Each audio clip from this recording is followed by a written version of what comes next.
Admiral Cain Rodriguez stood on the bridge of the UES Defiance and watched the dark space ahead. The enemy fleet was coming, and everyone knew it would be the end of everything they had ever known. Captain Lisa Morgan walked up beside him with a datapad in her hands. Her face was pale, and her voice was quiet when she spoke. "The numbers are bad, sir. We have 340 ships ready for battle. The Zephyrians are bringing almost 3,000 ships to our home." Cain nodded slowly and looked at the tactical display on the main screen. The red dots that showed enemy positions were like a swarm of angry bees moving toward Earth. His own. Blue dots looked so small and scattered compared to the massive wall of red that was approaching. He had been fighting in space for 20 years, but he had never seen anything like this before. The war room on Earth was busy with activity as President Helen Baker met with her top commanders. General Jake Turner spread star charts across the big table and pointed to different positions. "We have 5 years to prepare since first contact went wrong. The aliens made their intentions clear when they destroyed our peace delegation. They want our planet, and they want us as slaves." Captain Ryan Phillips sat in the corner and cleaned his weapon while he listened. He was scheduled to command the Outer Defense Ring, and everyone knew it was a suicide mission. The Zephyrian Collective had been conquering worlds for 300 years. Their fleet commanders had detailed files on 47 different species they had defeated and enslaved. Each conquest followed the same pattern. The aliens would arrive with overwhelming force and demand surrender. Most species gave up after seeing the size of the enemy fleet. Those who tried to fight usually lasted less than a week before their governments begged for mercy. Commander Beth Taylor worked in the intelligence center deep under the Rocky Mountains. She had studied every piece of information they could gather about the Zephyrians. Their ships were bigger and faster than anything humans had ever built. Their weapons could cut through the strongest armor like it was paper. Their shields could absorb direct hits from nuclear missiles without taking any damage. Everything about them was designed to make resistance seem impossible. But Beth had found something interesting in all the data.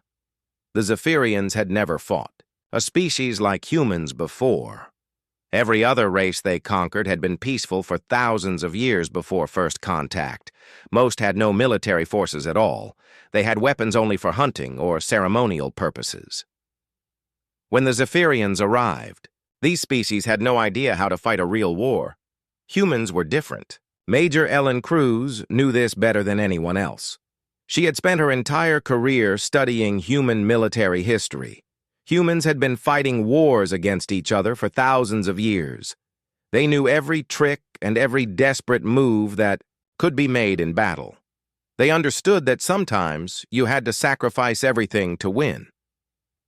The Zephyrians had never faced an enemy that had been born in war. Lieutenant Colonel Sam Davis was training new recruits at the Mars Defense Academy when the orders came through. All military personnel were to return to Earth immediately for the final preparations. Sam looked at the young faces around him and wondered how many would still be alive in 6 months. These kids had grown up hearing stories about alien contact. They thought it would be peaceful trade and cultural exchange. Now they were going to learn what real war meant. The Zephyrian Grand Admiral Vexthar reviewed the final battle plans from his flagship. The human fleet was pathetically small, and their technology was at least 200 years behind Zephyrian standards. His tactical computers estimated the battle would last no more than 3 days. Most of that time would be spent hunting down the last few human ships that tried to run away. The actual fighting should be over in a few hours. Captain Nick Johnson was working on his ship in the orbital shipyard above Earth when the final call came through. All ships were to take their positions for the last stand. Nick looked out the viewport at his home planet spinning slowly below. The blue and green world looked so peaceful from up here, it was hard to believe that in just a few days it might be covered in the smoke of burning cities. Major Danny Clark was a fighter pilot who had never seen real combat before the Zephyrian threat appeared. He had trained for years, but it was always just exercises and simulations. Now he was going to face an enemy that had destroyed entire civilizations. His squadron was assigned to protect the heavy cruisers during the main battle. Danny knew that. Most fighter pilots would not survive the first day of fighting. The last meeting of human military commanders took place in the war room beneath the Pentagon. Kane looked around the table at faces he had known for years. Some of these people had been his friends since military academy. In a few days, most of them would be dead. President Baker stood up and spoke to the group. We all know what we are facing. We all know the odds against us. But we also know what we are fighting for. Our families, our children, our home. We will make them pay for every inch of space they take. The first wave of Zephyrian ships hit the outer defense platforms exactly as their computers had predicted. Captain Ryan Phillips watched from the bridge of the UES Guardian as enemy fire tore through the defense grid like it was made of paper. The aliens had weapons that could punch holes through solid metal from thousands of miles away. Their shields glowed bright blue as human missiles exploded harmlessly against them. Ryan knew his ship was going to die. The Guardian was one of the older cruisers, and it was already taking heavy damage from enemy fire. But he also knew something the aliens did not understand. Humans did not give up just because the situation looked hopeless. Ryan ordered all power to be diverted from life support to the engines. His crew looked at him with surprise, but they followed orders without question. The Guardian accelerated straight toward the nearest enemy dreadnought. The Zephyrian captain probably thought the human ship was trying to escape. By the time he realized what was really happening, it was too late. Ryan rammed his ship directly into the alien hull at full speed. The explosion took out 3 enemy cruisers and damaged 2 more. It was not the kind of tactic that appeared in any military handbook. Admiral Vexathar received the damage reports with growing confusion.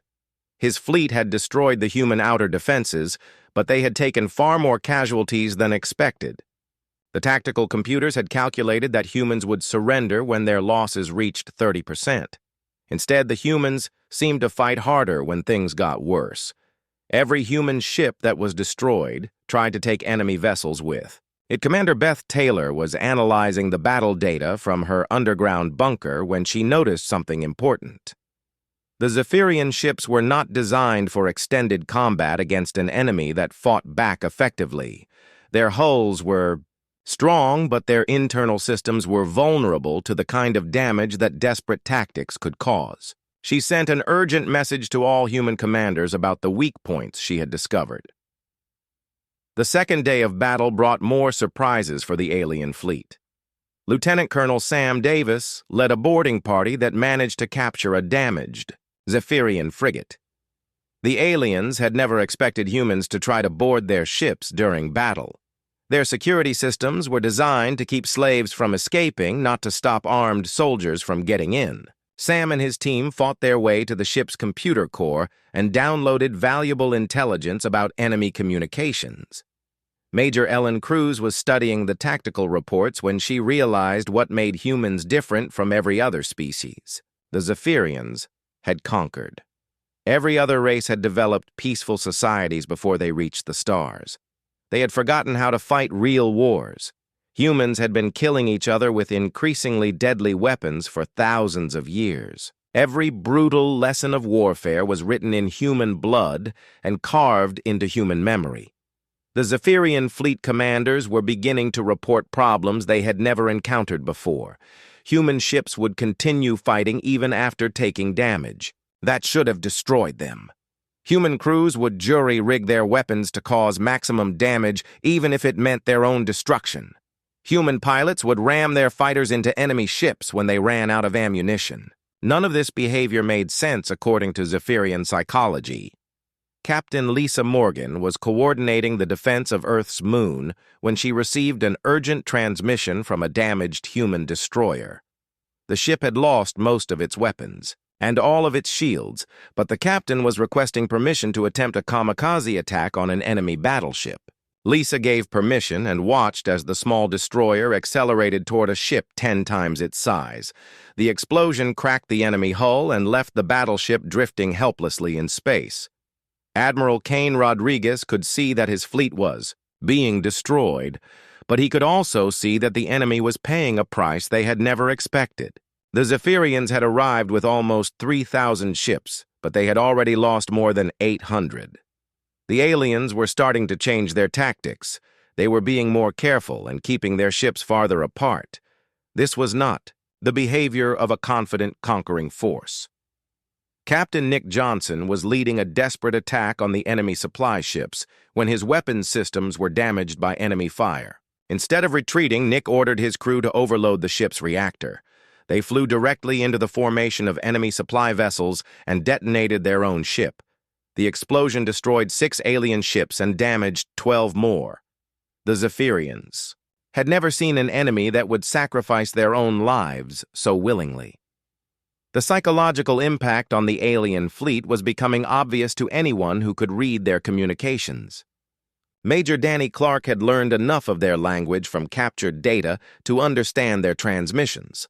The Zephyrian crews were starting to call humans the Mad Ones. They were beginning to fear battle with ships that had human crews. Some alien captains were requesting transfers to other duties rather than face human opponents. Commander Ashley White was leading the evacuation of a damaged space station when enemy ships moved in to finish it off. Instead of abandoning the station, Ashley ordered her crew to turn it into a giant bomb. They waited until the alien ships were close enough to board and then detonated the station's reactor. The explosion was visible from Earth, and it took out an entire enemy squadron. By the end of the second day, the Zephyrian Grand Admiral was facing a situation that had never occurred in 300 years of conquest. His fleet was still larger than the human force, but the rate of casualties was far higher than any computer model had predicted. More importantly, his crews were starting to show signs of stress and fear. Some ship captains were reporting that their crews were afraid to engage human vessels in close combat. The tactical situation was changing in ways that made no sense to alien strategic thinking. Humans were not fighting like a species trying to survive. They were fighting like a species that would rather die than surrender. Every human ship that was destroyed managed to inflict significant damage on enemy forces. The Zephyrians had expected to face desperate resistance followed by inevitable surrender. Instead, they were facing an enemy that treated death as just another weapon to be used against them. By the 7th day of battle, the mathematics of war had shifted in ways that confused every Zephyrian computer model. Admiral Vexthar stared at the tactical display in his command center and tried to understand what was happening. His fleet had started with 2,847 ships. Now he had less than 2,000 vessels still capable of fighting. The humans had begun the battle with only 340 ships, but they had destroyed 800 alien vessels before losing most of their own fleet. The problem was not just numbers. Vexthar could see hesitation in his own commanders that had never existed before. Captain Zorthak of the heavy cruiser Domination sent a message requesting permission to withdraw from the front lines. His crew was reporting stress casualties, and several officers had requested transfers to other ships. This was behavior that had never been seen in the Zephyrian military. Captain Nick Johnson commanded the UES Vengeance when it encountered the alien Dreadnought, eternal victory in the asteroid belt near Mars. The Vengeance was a frigate-class ship with weapons designed to fight other human vessels. The Eternal Victory was a massive warship that could have destroyed a dozen human frigates without taking serious damage. But Nick and his crew had learned something important about fighting impossible battles. The Vengeance had been damaged in 3 previous engagements and was operating on emergency power. Most of the ship's weapons were offline, and the shields were completely gone. Instead of retreating, Nick ordered his engineering team to strip every piece of equipment they could spare and turn it into explosive devices. They removed life support systems, navigation computers, and even the backup power cores. Everything was connected to create one massive bomb. The crew of the Vengeance sealed themselves into emergency suits and flew their ship directly at the enemy, Dreadnought. The Zephyrian captain tried to destroy the small human vessel, but his gunners could not target something moving so erratically. Nick had disconnected the navigation systems and was flying manually, using only visual references. The frigate slammed into the dreadnought's hull and exploded with the force of a small nuclear weapon. The explosion tore a hole completely through the Eternal Victory and left it broken in half. The Zephyrian crew tried to evacuate, but their escape pods were damaged by debris from their own ship. Nick Johnson died with his crew, but they had destroyed a vessel that was worth 50 human frigates. More importantly, they had proven that any human ship could kill any alien ship if the crew was willing to pay the price. Commander Ashley White was leading the survivors from 3 destroyed human ships when they encountered the sister ship of the Eternal Victory. The alien dreadnought was called Infinite Power, and it was hunting for damaged human vessels to finish off. Ashley and her people were floating in escape pods with no weapons and no way to fight back. But Ashley had studied the intelligence reports about Zephyrian ship design, and she knew their weakness. The escape pods were too small for the alien ship's weapons to target effectively. Ashley ordered her people to connect their pods together and use their emergency thrusters to accelerate toward the enemy hull. The Zephyrians thought the humans were trying to surrender or ask for rescue. They opened their docking bays to bring the pods inside. That was exactly what Ashley had been waiting for. Each escape pod carried emergency demolition charges that were supposed to be used for clearing debris from damaged ships. Ashley had connected all the charges together and rigged them with a single detonator. When the alien ship brought the pods inside its hull, Ashley triggered the explosives. The blast destroyed the ship's primary reactor and caused a chain reaction that tore the dreadnought apart from the inside. The psychological effect of these victories spread through both fleets like a virus. Human crews began to believe they could win fights that should have been impossible. Alien crews began to fear opponents who could turn anything into a weapon. Major Danny Clark was flying patrol when he received reports that some Zephyrian ships were actually avoiding combat with human vessels. The breaking point came when Major Clark's damaged fighter was hit by enemy fire while attacking the Zephyrian flagship. His engines were destroyed and his weapons were offline, but he was still alive and his ship was still moving toward the enemy command vessel. Danny could see Admiral Vexathar's ship getting larger in his viewport. He could also see that his fighter was going to crash into the flagship's bridge section. Danny had enough control to steer his dying fighter directly into the alien command center. He could see Zephyrian officers running for cover as his ship smashed through their armor and exploded inside their bridge. Admiral Vexathar died instantly, along with most of his senior staff. The explosion also destroyed the flagship's main computer systems and communications array. The death of their supreme commander caused chaos throughout the alien fleet. The Zephyrians had strict protocols for everything, but they had never planned for losing their top admiral to a kamikaze attack by a single human fighter. Different ship captains began issuing contradictory orders. Some wanted to retreat, while others called for revenge attacks against Earth. Captain Lisa Morgan was monitoring alien communications when she realized that the enemy fleet was falling apart. Without central command, the Zephyrian ships were operating independently, and many of them were making serious tactical mistakes. Some ships were flying too close together and becoming easy targets for human weapons. Others were retreating from battles they could have won easily. Commander Beth Taylor was analyzing the intelligence data when she discovered something that changed everything. The Zephyrian Empire was built on the idea that they were superior to every other species in the galaxy. For 300 years, they had conquered world after world without ever facing serious resistance. The idea that they could be defeated by humans was destroying their confidence and their willingness to fight. Admiral Cain Rodriguez received reports that several Zephyrian ships had actually surrendered to human forces rather than continue fighting. This had never happened before in the history of the alien empire. Some enemy crews were abandoning their ships and fleeing in escape pods. Others were refusing orders to attack human positions. The mighty Zephyrian fleet was beginning to collapse from within. The tactical situation had become something that neither side had expected when the battle began. The humans were still outnumbered and outgunned, but they had broken the enemy's will to fight. The Zephyrians still had superior technology and more ships, but their crews no longer believed they were invincible. In a war between species that refused to surrender and species that had never faced real resistance, the outcome was no longer certain. The final engagement began at dawn on the 10th day when the remaining Zephyrian ships regrouped for one last desperate assault on Earth itself. Captain Laura Hayes commanded the UES Retribution, which was the last human dreadnought still capable of fighting.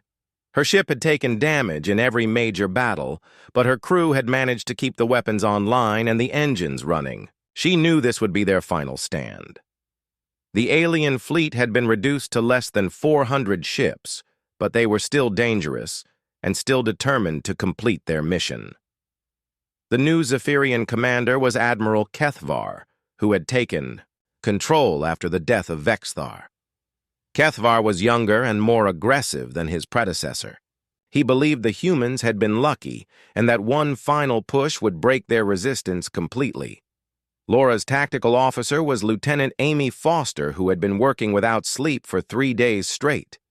Amy's voice was hoarse when she reported their ammunition status. "We have 17 nuclear missiles left, Captain. Main guns have power for maybe 20 more shots. After that, we will be fighting with whatever we can improvise."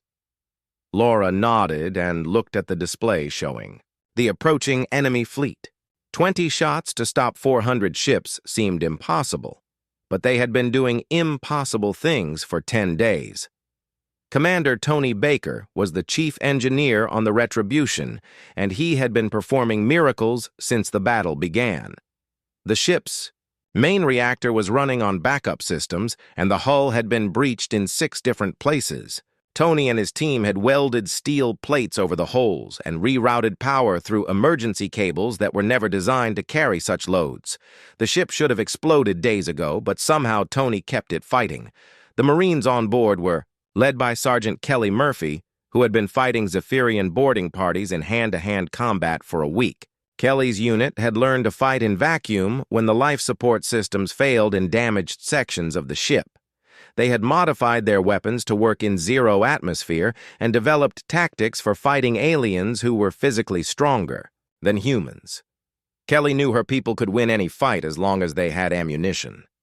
The battle began when the Zephyrian fleet opened fire from maximum range. Their energy weapons lit up space like a deadly light show as they tried to destroy the last human ships before closing for the final assault. Laura ordered evasive maneuvers, but the Retribution was too damaged to move quickly. Enemy fire began hitting the hull and tearing through armor that was already weakened from previous battles. Amy Foster coordinated the return fire as human ships launched their remaining missiles at the approaching alien fleet. Each missile had to count because there would be no opportunity to reload. The nuclear warheads found their targets and destroyed several enemy ships, but there were still hundreds of aliens' vessels closing on their position. Amy began targeting the enemy formation leaders, trying to disrupt their coordination. Tony Baker's engineering crew was fighting their own battle deep inside the ship as power systems failed and hull breaches let vacuum into critical areas. Tony himself was working in a section that had no atmosphere, wearing a damaged spacesuit that was leaking oxygen. He was trying to keep the main guns online for just a few more minutes. Every shot they could fire might be the difference between victory and defeat. The Zephyrians closed to boarding range and launched assault shuttles toward the remaining human ships. Sergeant Kelly Murphy led her Marines to the docking bays to repel the alien boarders. The fighting was brutal and close, as humans with personal weapons faced aliens with advanced armor and energy rifles. Kelly's people used every dirty trick they had learned in 10 days of desperate combat. The aliens managed to board several sections of the Retribution and began fighting their way toward the bridge. Kelly's Marines fell back through corridors that were filled with smoke and floating debris.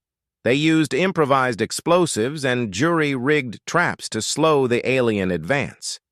Every meter of ship had to be paid for in blood, but the Marines made the aliens pay a heavy price for every step forward. Laura Hayes continued commanding the ship even as enemy troops fought their way closer to the bridge. She could hear weapons fire in the corridors outside, and she knew her Marines were dying to protect the command center. Amy Foster was still at her station, calling out targets and coordinating the ship's defensive fire. Both women knew they were going to die, but they were determined to take as many enemies with them as possible. Tony Baker made one final desperate move when the ship's main reactor began to overload. Instead of trying to prevent the explosion, he decided to turn it into a weapon. Tony sealed himself in the engineering section and began overriding every safety system on the ship. He was going to turn the entire dreadnought into a giant bomb that would take out every enemy ship in the area. The explosion, when it came, was visible from Earth orbit. The Retribution died in a ball of nuclear fire that consumed everything within 50 miles of its position. Dozens of Zephyrian ships were caught in the blast and destroyed instantly. Others were damaged so badly they could no longer fight. Laura Hayes and her crew had turned their final moments into one last victory against impossible odds. Admiral Cain Rodriguez died at his command post on the Lunar Defense Station, but not before sending one final transmission to every human colony in the solar system. His words were broadcast across all frequencies so that everyone would hear them. "Earth stands," he said. "The price was everything we had, but Earth stands. Our children will be free because we were willing to pay the cost." Similar scenes played out across the solar system as the last human defenders made their final stands. Captain Steve Mitchell died with his crew when they rammed their destroyer into an alien battleship. Major Jennifer Brown led a ground defense unit that held the lunar mining complex until the last civilian transport could escape. Commander Paul Johnson stayed at his post in the asteroid belt warning stations and died when enemy fire destroyed his communication array. When the shooting finally stopped, there were 17 Zephyrian ships left out of the mighty fleet that had arrived 10 days earlier. These survivors were damaged, and their crews were traumatized by what they had experienced. They had faced an enemy that simply refused to accept defeat, no matter how hopeless the situation became. The humans had lost almost everything, but they had broken the most powerful military force in the galaxy. The 17 surviving Zephyrian ships limped away from the Sol system, carrying more than just wounded crews and damaged hulls. They carried the death of everything their empire had believed about itself for 300 years. Captain Zorthak sat in his command chair aboard the heavy cruiser Domination and stared at the tactical reports that made no sense. His fleet had arrived with almost 3,000 ships, and now only 17 were heading home. The journey back to Zephyrian space took 6 weeks, and during that time the survivors had to come to terms with what they had experienced. These were veteran crews who had conquered dozens of worlds without losing a single ship. Now they had been defeated by a species that barely had spaceflight technology. The psychological impact was devastating, and it showed in their behavior and their reports. Zorthak's official report to the Zephyrian High Command was intercepted years later by human intelligence operations. The document described humans as a species that had weaponized their own extinction. According to the report, human crews would continue fighting even after their ships were destroyed. Human soldiers would turn any object into a weapon and any situation into an opportunity to inflict damage on their enemies. The report went on to describe tactical situations that had never been encountered in 3 centuries of conquest. Human ships with no weapons would ram enemy vessels at full speed. Human crews would overload their own reactors to create massive explosions. Human soldiers would fight in vacuum without life support using improvised weapons and desperate tactics. The Zephyrians had no experience with an enemy that treated death as just another tool of war. Dr. Patricia Brown was one of the few human scientists who survived the battle, and she began documenting what had happened during those 10 days of fighting.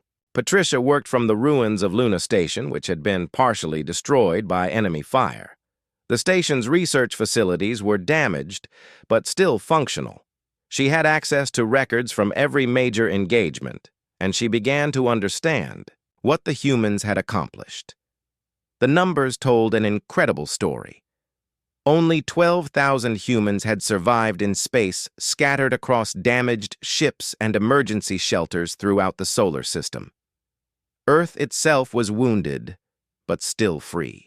The orbital stations were mostly destroyed and the fleet was gone, but the planet remained in human hands. The cost had been enormous, but they had achieved something that seemed impossible when the battle began.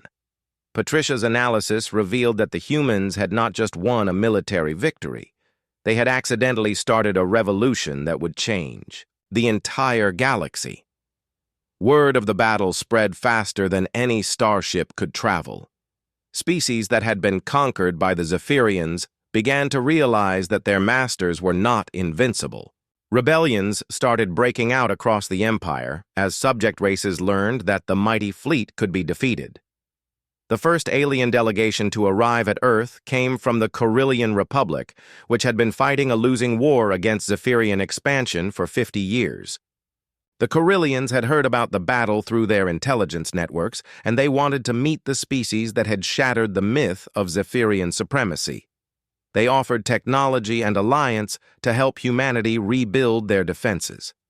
Admiral Cain Rodriguez's daughter Mary had survived the battle aboard a damaged frigate that was rescued by civilian ships. 5 years later, she was promoted to admiral and given command of the rebuilt human fleet. The new ships were built with technology, provided by alien allies who wanted to support the species that had changed the balance of power in the galaxy. Mary's first command was the new UES Defiance, which carried her father's words into every first contact situation. The Zephyrian collective began to collapse as news of the defeat spread throughout their territory. Subject species that had been slaves for generations suddenly realized that rebellion was possible. The empire that had ruled 47 star systems started losing worlds as fast as they had once conquered them. The psychological foundation of their power was broken, and they could not rebuild it. Captain Steve Mitchell commanded the new UES Defiance, and he carried Admiral Rodriguez's final message with him wherever he went. "We didn't fight to conquer," he would tell alien diplomats. "We fought because some things are worth dying for." Those words became the foundation of human diplomacy as they began to form alliances with species who had suffered under Zephyrian rule. The legend of the battle grew with each telling and spread to every corner of the galaxy. Humans became known as the species that would rather die fighting than live as slaves.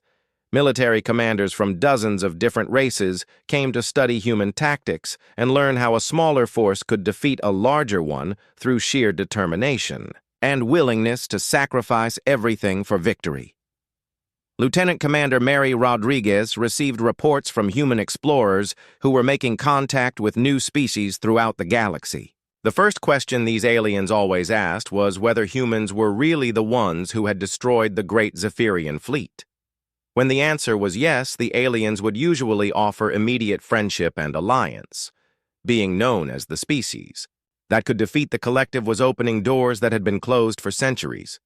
The galaxy had changed in ways that no one could have predicted when the battle began. The Zephyrian Empire's 3-century reign of terror was ending, not because they had been conquered, but because they had tried to conquer the wrong species. Human determination had proven that some enemies could not be defeated through superior technology or overwhelming numbers. Some species would always choose death over surrender. Dr. Patricia Brown's final report concluded that humanity had introduced something new and dangerous into galactic politics. For the first time in recorded history, a species had demonstrated that the willingness to pay any price for freedom could overcome any technological advantage. The concept spread like a virus through species that had accepted defeat and slavery as inevitable. The idea that some things were worth dying for had become the most powerful weapon in the galaxy. The 17 ships that escaped from the Sol system carried more than battle damage back to Zephyrian space. They carried the end of their empires, psychological dominance over other species. The humans had not just defended their home world. They had accidentally started a galactic revolution that would continue for generations. The species that barely had interstellar technology had changed the course of history by refusing to accept the inevitable. 3 months after the battle ended, the first refugee ships began arriving at Earth, carrying survivors from worlds that were rebelling against Zephyrian rule. Commander Sarah Williams was in charge of the refugee processing center that had been set up in the ruins of Luna Station. She watched as alien families came aboard, carrying everything they owned in small bags and looking around with expressions of wonder and fear. The refugees brought news from across the galaxy that amazed even the human survivors who thought they understood what they had accomplished. The Deltarian mining colonies had overthrown their Zephyrian overseers and declared independence. The Vorthon agricultural worlds had stopped sending food shipments to the Empire and were feeding their own people for the first time in 2 centuries. Everywhere the story was the same. Species that had accepted slavery were remembering what freedom meant. Dr. Patricia Brown interviewed hundreds of these refugees for her ongoing research into what humans had started. A Deltarian engineer named Kethmore told her that his people had always believed the Zephyrians were too powerful to resist. When news came that humans had destroyed their great fleet, the Deltarians realized that their oppressors could bleed and die like anyone else. Within days, the mining colonies were in open revolt. Captain Lisa Morgan had survived the battle aboard a damaged destroyer, and now she commanded the human diplomatic mission to the Carillion Republic. The Carillians were offering to share advanced technology in exchange for human military advisors who could teach their forces how to fight with the kind of desperate determination that had defeated the collective. Lisa found herself explaining human psychology to alien officers who could not understand how a species could be so willing to die. The psychological impact of the human victory was spreading faster than any government could control. Lieutenant Colonel Sam Davis was reading intelligence reports about Zephyrian military units that were refusing orders to attack rebellious worlds. Some alien commanders were requesting transfers rather than face enemies who might fight like humans. The mighty Zephyrian military was developing what could only be called a fear of desperate opponents. Major Ellen Cruz was working with the new Earth Defense Command to analyze the strategic situation across the galaxy. The Zephyrian Empire was not collapsing quickly, but it was definitely weakening. They had lost control of 12 star systems in the past 3 months, and rebellions were spreading to areas that had been peaceful for generations. The Empire was being forced to commit more and more resources to holding territory they had once controlled easily. Commander Beth Taylor was monitoring Zephyrian communications, and what she found was fascinating and disturbing. The aliens were developing new military doctrines specifically designed to deal with enemies who fought like humans. They were training their troops to expect kamikaze attacks and desperate last stands. They were building ships with better internal security to prevent boarding actions. The entire empire was adapting to fight an enemy that refused to accept defeat. But the adaptations were not working as well as the Zephyrians hoped.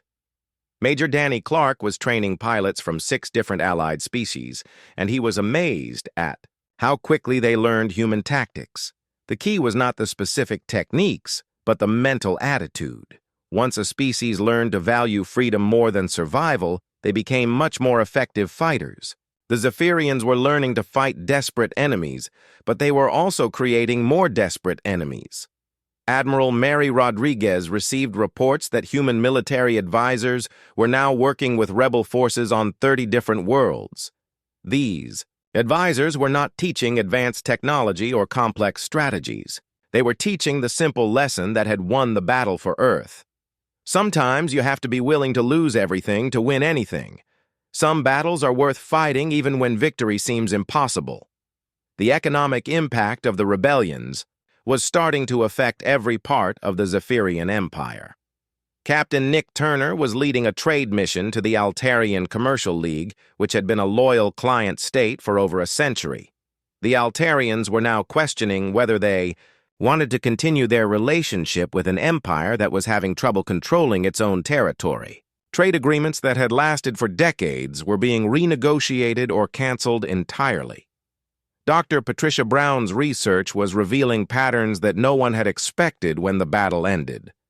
The species that were most successful in their rebellions were not necessarily the ones with the best technology or the largest populations. The most successful rebels were the ones who learned to think like humans about the value of freedom. They were willing to pay any price to be free, and that willingness made them much more dangerous than their oppressors had expected. The Zephyrian response to these developments was becoming increasingly desperate. Commander Tony Lopez was monitoring alien military communications, and he was seeing orders that would have been unthinkable before the human victory. Zephyrian commanders were being authorized to use weapons of mass destruction against rebellious populations. They were ordering the complete destruction of worlds that refused to surrender. The Empire was becoming more brutal as it became more desperate, but brutality was creating more problems than it solved. Lieutenant Amy Chen was working with refugee organizations, and she was seeing the results of Zephyrian desperation. Entire species were fleeing their home worlds rather than submit to increasingly harsh occupation policies. These refugees were spreading throughout the galaxy and taking their stories with them. Every act of brutality created more enemies for the Empire. The human survivors were finding themselves at the center of a galactic transformation that none of them had planned or expected. Sergeant Kelly Stewart was training alien combat units, and she was amazed at how many species wanted to learn human fighting techniques. They did not just want to learn tactics and weapons handling. They wanted to learn the mindset that made humans so effective in desperate situations. The transformation was not limited to military affairs. Captain Laura Johnson was working with civilian organizations that were helping former slave species establish their own governments. These new governments were often based on human ideas about individual rights and democratic decision-making.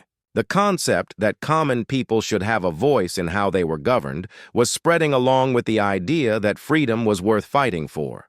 Commander Paul Martinez was analyzing the strategic balance across the galaxy, and what he found was remarkable.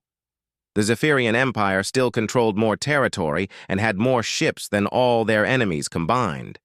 But their enemies were no longer afraid of them, and fear had been the foundation of Zephyrian power. An empire that ruled through intimidation was in serious trouble when its subjects stopped being intimidated. The ripple effects of the human victory were reaching into every corner of galactic civilization. Species that had never heard of Earth were learning about the battle and what it meant. The story was being told in 1,000 different languages, on 1,000 different worlds, but the message was always the same. The mighty could be defeated by those who were willing to pay any price for victory. Freedom was not a gift that had to be given by the powerful. It was a right that could be taken by those who were brave enough to fight for it. 2 years after the Great Battle, Admiral Mary Rodriguez stood in the command center of the New Earth Defense Station and watched as ships from 23 different species moved through the solar system. The station had been built with technology provided by the Carillion Republic and other allies who wanted to support the species that had changed galactic history. The sight of so many alien vessels working together would have been impossible to imagine before the war. The Free Species Alliance had grown from a desperate partnership between humans and Carillions into a coalition that now included former Zephyrian colonies across half the galaxy. Captain Steve Mitchell was serving as the military liaison between human forces and alien allies. He was amazed at how quickly former enemies had become friends once they realized they shared a common goal of preventing any single species from dominating others. Dr. Patricia Brown had been appointed as the head of the new Institute for Galactic Studies, which was established to document the changes taking place across known space. Her research teams were working with scholars from dozens of species to understand how the collapse of Zephyrian power was affecting everything from trade routes to cultural exchanges. The galaxy was becoming more connected as former barriers broke down. The technological exchanges between allied species were producing advances that benefited everyone involved. Commander Beth Taylor was working with Corellian engineers to develop new ship designs that combined human tactical innovations with alien technology. The result was a new generation of vessels that were more effective than anything either species could have built alone. Similar collaborations were taking place in fields ranging from medicine to communications. Lieutenant Colonel Sam Davis was commanding the new Allied Military Academy on Mars, where officers from member species came to study human military doctrine and share their own tactical knowledge. The Academy had become a symbol of cooperation between species that had often been enemies before the alliance was formed. Students learned not just military techniques, but also the diplomatic skills needed to prevent conflicts from escalating into wars. The Zephyrian response to the growing alliance was becoming increasingly desperate and unpredictable.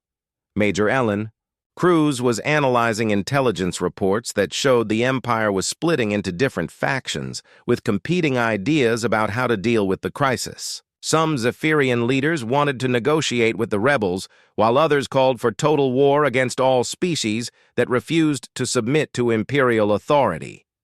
Captain Lisa Morgan was leading the human diplomatic mission that was trying to establish formal relations with neutral species who had not yet chosen sides in the growing conflict.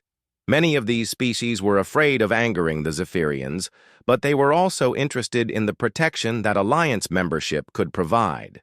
The diplomatic work was delicate because one wrong move could drive potential allies into the enemy camp.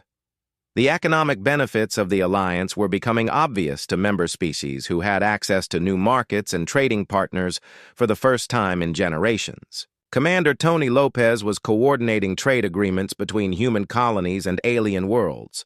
Former slave worlds were able to sell their products directly to consumers instead of sending everything to Zephyrian overlords. The resulting prosperity was making alliance membership very attractive to other species. But the alliance was also facing serious challenges that tested the commitment of member species.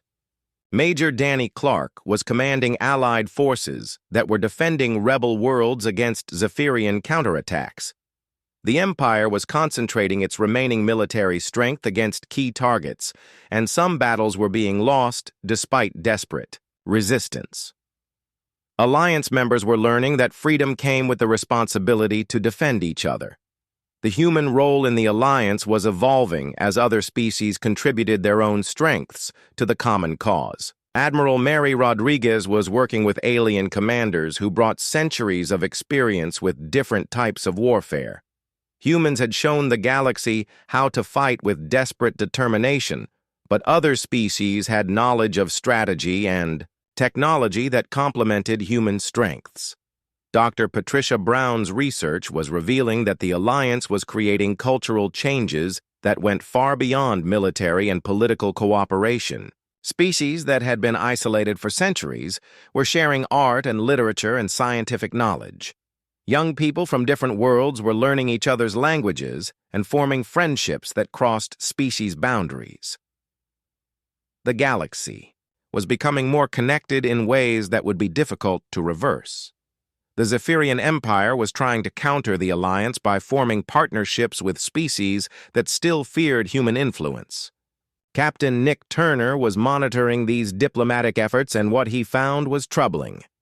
Some neutral species were being convinced that humans were just as dangerous as Zephyrians, and that the galaxy needed a balance of power between competing empires. Lieutenant Amy Chen was working with refugee organizations that were dealing with an increasing flood of people fleeing Zephyrian territory. The Empire's harsh response to rebellions was creating humanitarian crises that strained Alliance resources. But caring for refugees was also an opportunity to demonstrate Alliance values and show neutral species what kind of civilization the Allies were trying to build. The military situation was stabilizing as Alliance forces became more experienced and better coordinated. Sergeant Kelly Stewart was training integrated units that combined soldiers from multiple species into effective fighting forces. These units were proving that cooperation could overcome the advantages of superior numbers or technology. The Zephyrians were learning that they could no longer count on easy victories against divided enemies. Commander Paul Martinez was analyzing strategic trends, and his conclusions were optimistic but cautious. The alliance was growing stronger, but the Zephyrians still controlled significant territory and resources. The war was likely to continue for years, or even decades, before a final resolution could be reached. The key was maintaining unity among alliance members while continuing to attract new partners. The transformation of galactic civilization was accelerating as more species joined the alliance and adopted human ideas about individual rights and democratic government. Captain Laura Johnson was working with civilian organizations that were helping former colonies establish new political systems. These new governments were often imperfect, but they were based on the principle that people should have control over their own lives. The children who were growing up during this period of change would inherit a galaxy that was very different from the one their parents had known. Commander Sarah Williams was working with educational programs that brought young people from different species together to learn about cooperation and mutual respect. These programs were creating the foundation for a future where war between species might become as obsolete as slavery was becoming. The Free Species Alliance had begun as a desperate partnership between humans and their first alien allies, but it was evolving into something much larger and more significant. The alliance was not just a military coalition fighting against Zephyrian oppression. It was becoming the foundation for a new type of galactic civilization based on cooperation, instead of domination and freedom instead of fear. 25 years after the Great Battle, Captain Jennifer Hayes stood on the observation deck of the UES Legacy and watched as the last Zephyrian stronghold finally surrendered to Allied forces. The war that had begun with 17 alien ships fleeing from Earth had finally ended with the complete collapse of an empire that had ruled the galaxy for 3 centuries. Jennifer was the daughter of a pilot who had died in the original battle, and she represented a generation that had grown up in a galaxy transformed by their parents' sacrifice. The final surrender ceremony took place on the former Zephyrian capital, world of Zentara, which had been the center of imperial power for longer than most species had records. Admiral Mary Rodriguez accepted the surrender on behalf of the Free Species Alliance, which now included over 200 different worlds and species. The ceremony was broadcast across the galaxy so that everyone could witness the end of an era. Dr. Patricia Brown had lived to see her research vindicated as the changes she had documented continued to reshape galactic civilization. Now, in her 70s, she was writing the definitive history of the transformation period. Her work had shown that the human victory at Earth had done more than end one war. It had introduced concepts of freedom and self-determination that spread like wildfire through species that had forgotten such ideas were possible. The galaxy that emerged from the Long War was fundamentally different from the one that had existed before humans entered galactic politics. Commander David Clark was serving as the director of the Galactic Cooperation Council, which had replaced the old system of imperial domination with voluntary association between equals. The council operated on principles that would have seemed impossible when the Zephyrians controlled most of known space. The technological advances that resulted from cooperation between so many different species had benefited everyone involved. Captain Lisa Morgan was now an admiral commanding ships that incorporated the best innovations from dozens of different cultures. Human determination combined with Corellian engineering and Deltarian manufacturing had produced vessels that were far superior to anything that existed during the war years. The economic prosperity that came with freedom and open trade had lifted living standards across the galaxy. Major Ellen Cruz had retired from military service to become a trade coordinator, helping former colonies develop their own economies. Worlds that had spent centuries sending their wealth to Zephyrian overlords were now keeping their resources and using them to improve life for their own people. But the most important changes were cultural and psychological rather than technological or economic. Lieutenant Colonel Sam Davis was now the head of the Galactic Military Academy, where officers from member species learned not just tactics and strategy, but also the ethical principles that govern the use of force in a free society. The Academy taught that military power existed to protect freedom, not to impose the will of the strong on the weak. The children who had grown up during the war years were now adults, with a completely different view of what was possible in galactic affairs. Commander Beth Taylor was working with the new generation of leaders who took cooperation between species for granted. They could not imagine a galaxy where one empire controlled everything and everyone else lived in fear of conquest or destruction. The story of the human victory had become part of the cultural heritage of dozens of species who told it to their children as an example of what could be accomplished when people refused to accept injustice. Captain Steve Mitchell had become something of a legend himself, as one of the few survivors of the original battle who was still alive and active in military service. He often spoke at ceremonies commemorating the anniversary of the Great Victory. The former Zephyrian territories were being transformed as their populations experienced freedom for the first time in centuries. Major Danny Clark was working with reconstruction teams that were helping former imperial worlds establish democratic governments and market economies. The work was difficult because many people had no experience with making decisions for themselves, but progress was being made everywhere. Dr. Patricia Brown's final book was titled The Price of Freedom, and it examined how the human willingness to sacrifice everything for liberty had changed the course of galactic history. Her analysis showed that the concept of individual rights and democratic government had spread to over 400 worlds since the end of the war.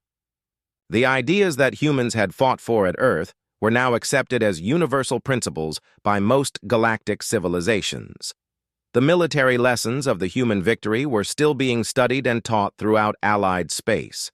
Sergeant Kelly Stewart had become a general and was writing the official history of human tactics during the war years.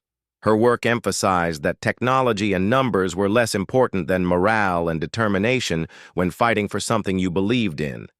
The book was required reading at military academies across the galaxy. Admiral Mary Rodriguez was approaching retirement after a career that spanned the entire transformation period.